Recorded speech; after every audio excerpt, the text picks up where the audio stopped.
I didn't buy anything today.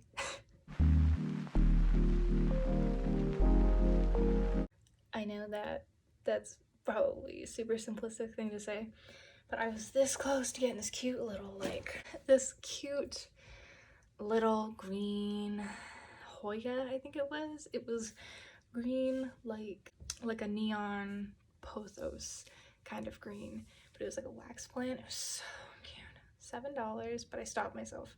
So yes, it's a great thing. Didn't buy anything today. Otherwise, I really didn't get out so much. I was kind of gonna be a low vlog. Same shirt as yesterday. This is a pajama top at the moment. Gave a presentation in a course today. That went well. I did some lab work. Not very difficult stuff. I finished watching True Blood today with my friend. Oh my gosh. We've been watching it for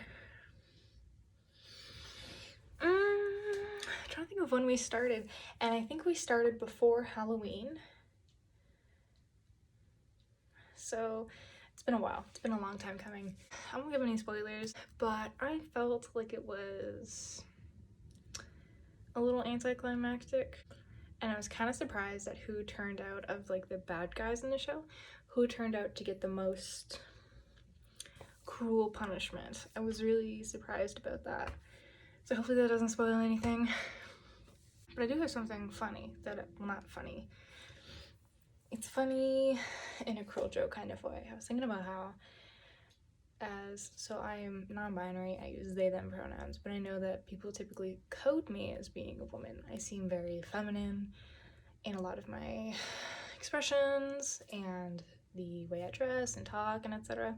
So that's relevant because I was thinking about how there's so much societal pressure to be like, you need to look good. It is something that we hear constantly about how our looks are equated with our value. We hear it all the time in advertisements, commercials, especially in shows that are like mid 2000s, and even sometimes now. Like that horrible show, I haven't watched it, but that show Insatiable, something about how she was obese and then she lost weight and just became super popular. Like that is like that's exactly what we don't want.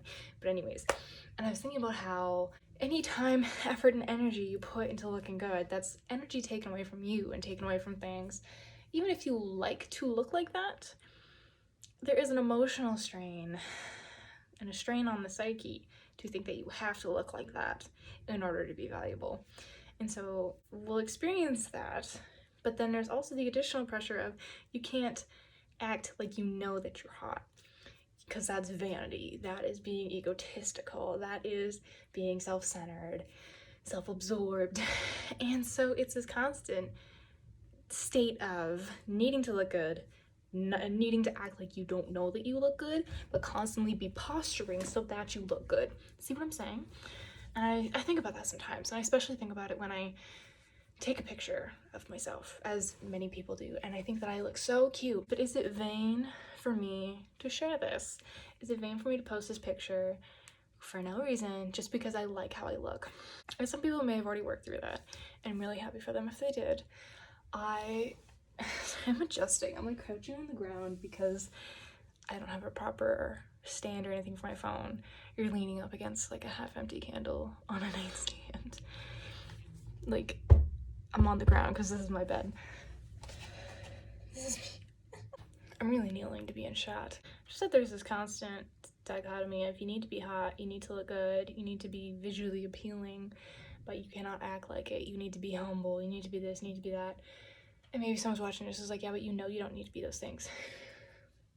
I know that. But it's something so ingrained for so much of our lives, like almost right from the start.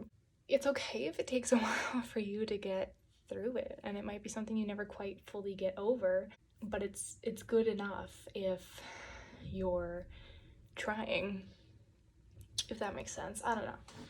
This isn't really making a lot of sense, but it was something I was really thinking about today. And it's funny because I don't compare those standards to other people who post pictures of them looking cute just because they look cute. I don't think like that about them, you know? And other people probably also don't think like that. So it's a weird situation of holding myself, I don't even want to say to standards, these expectations, these thoughts that I have about the pressure's on me, and I don't even hold them against other people. So that's one thing. And then also that how other people think of me, that is not my responsibility. True, well, there are consequences to your actions, and we do have some capacity over the things people use when they're making a judgment of you or interacting with you. It can be completely out of your hands. You ultimately can't do anything. This is more turning into a self-reflection.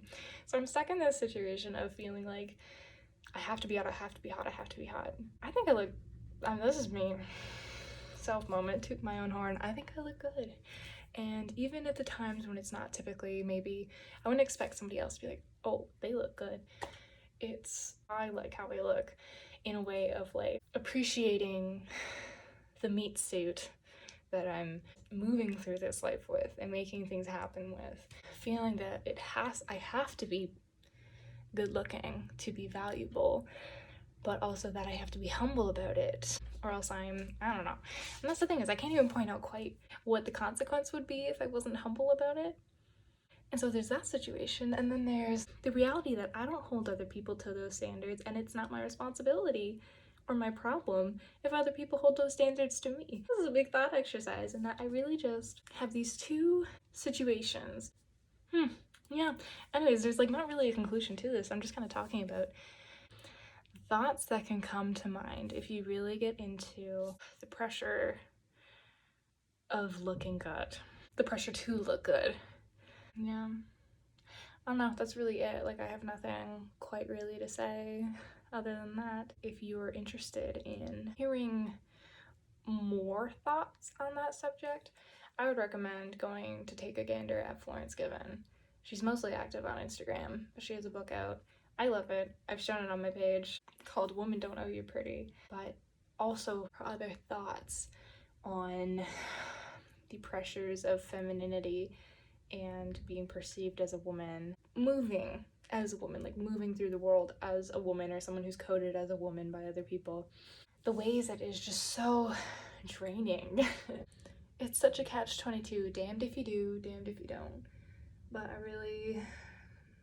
I love how Florence takes that, because she says, well then, do whatever you want, because you're damned if you do and you're damned if you don't. And I think that that's really valuable. I think that's a really valuable thing to hear. That's it for today. Maybe I'll make one of these that isn't being filmed at like 9:30 at night in the lighting of my LED lamp. That's not even really my lamp, it's my roommate's lamp that she was gonna give away. I was like, hey, I'll take it. I'll talk to you tomorrow. I'm thinking about maybe baking cupcakes, so maybe I'll do that. Or maybe I'll find something else to have a little tangent about. Maybe I'll do better with my tangent next time and actually have some organized thoughts. Who knows? But until then, I'll say bye. I'll talk to you later.